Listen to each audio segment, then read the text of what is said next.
Alors dans la suite du TP, on vous demande de créer une deuxième classe, la classe événement.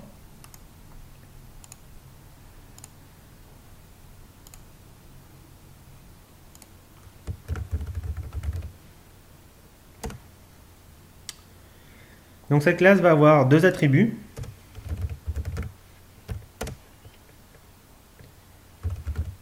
L'intitulé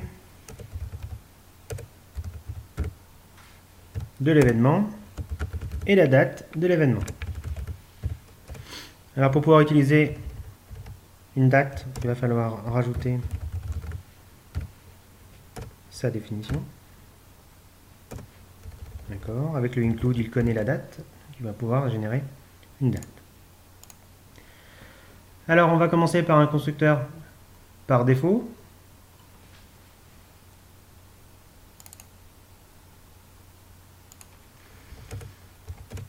Ici donc la date sera construite avec le constructeur par défaut d'une date et l'intitulé sera mis à nul par défaut.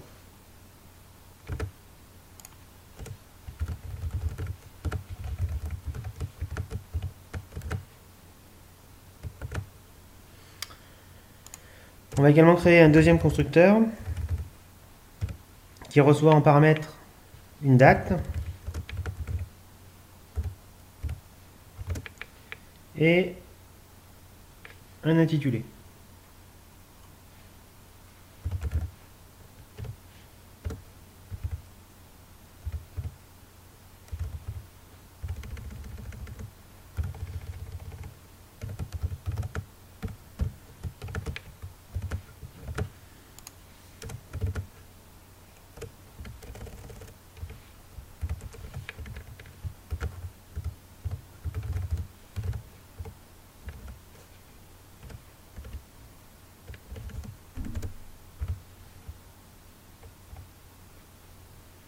Donc on va initialiser la date via la liste d'initialisation. Ceci va permettre de créer la date, l'attribut date, via le constructeur par copie en recevant en paramètre la date D qu'on a reçue ici dans le constructeur. Et pour l'intitulé,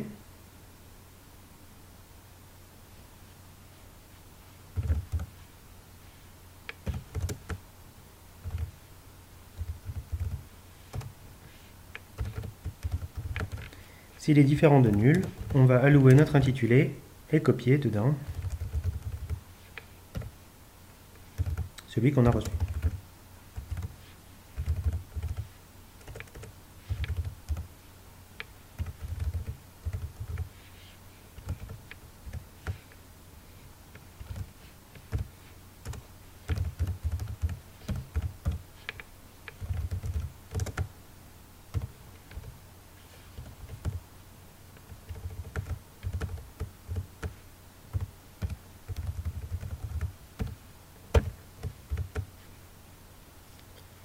Voilà, donc on peut créer un événement en recevant une date et un événement. On va également s'occuper du destructeur de l'événement. Ici, contrairement à la date, on a en paramètre une chaîne qu'on a nous-mêmes allouée. Donc il va falloir la désallouer pour libérer l'espace mémoire quand on va détruire l'événement.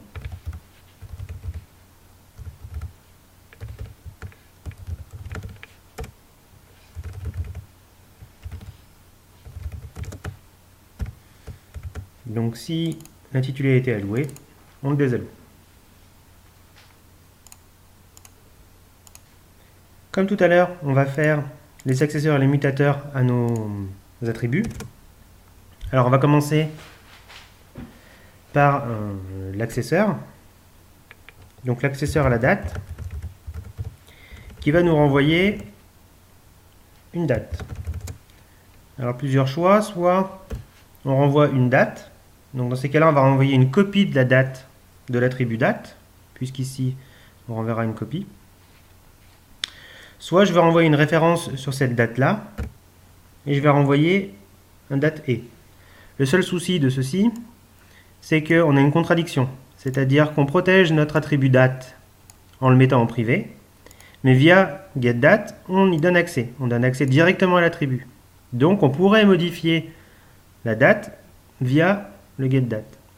Pour éviter cela, on va rendre cette référence constante. L'objet qui sera envoyé ne pourra pas être modifié. Donc, on va déclarer notre getDate comme ceci. On va faire de la même manière pour notre intitulé.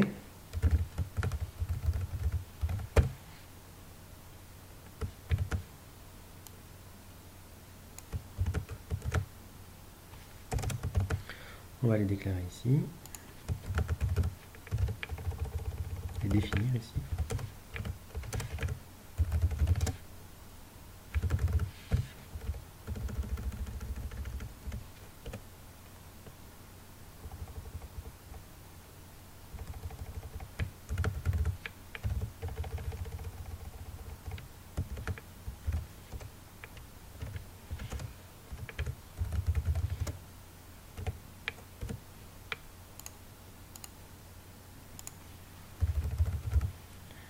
Alors, on ne se trompe pas.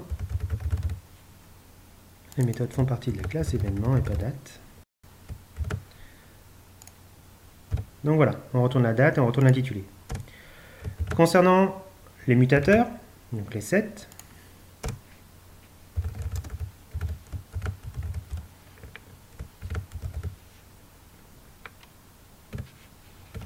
donc on va recevoir une date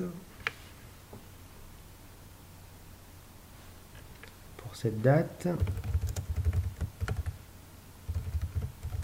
et on va recevoir un char étoile pour l'intitulé.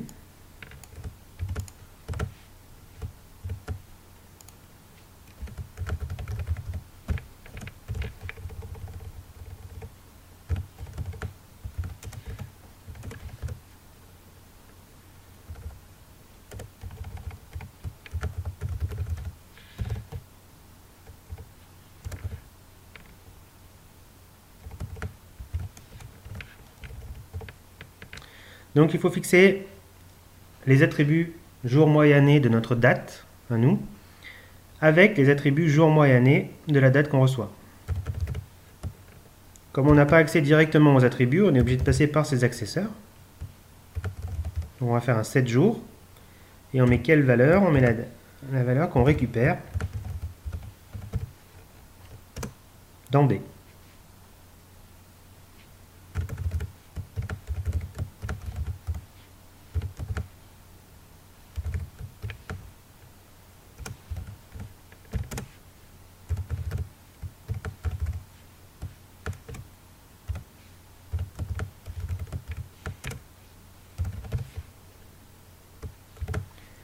Concernant l'intitulé, eh bien, il va falloir recopier l'intitulé qu'on reçoit dans celui qui est notre attribut,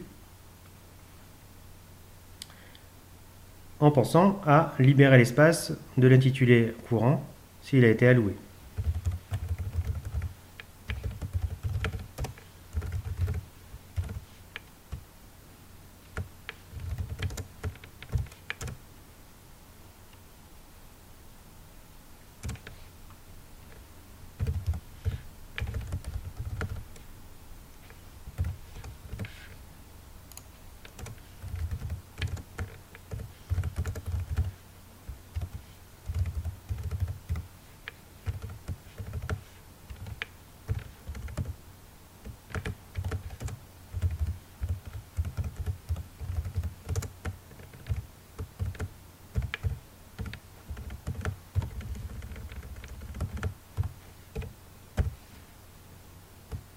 Voilà, on fixe l'intitulé. Comme pour les dates, on veut une méthode qui permette d'afficher un événement.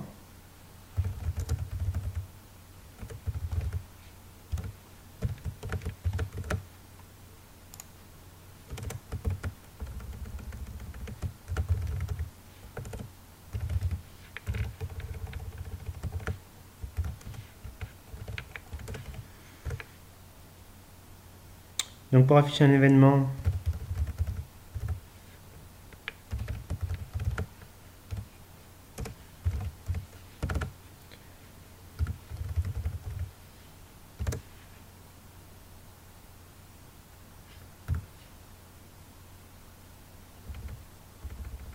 afficher directement l'intitulé, puis la date. Donc on affiche l'intitulé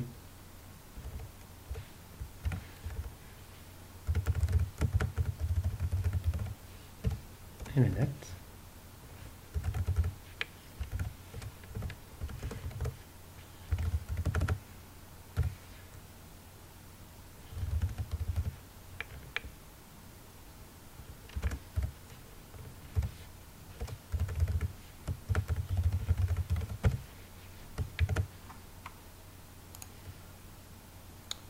On n'oublie pas de rajouter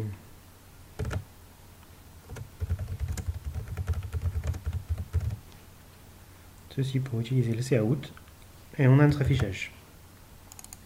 Si on fait un exemple, on va créer un événement E qui se passe à la date B qui a comme intitulé test. Il faut rajouter les événements.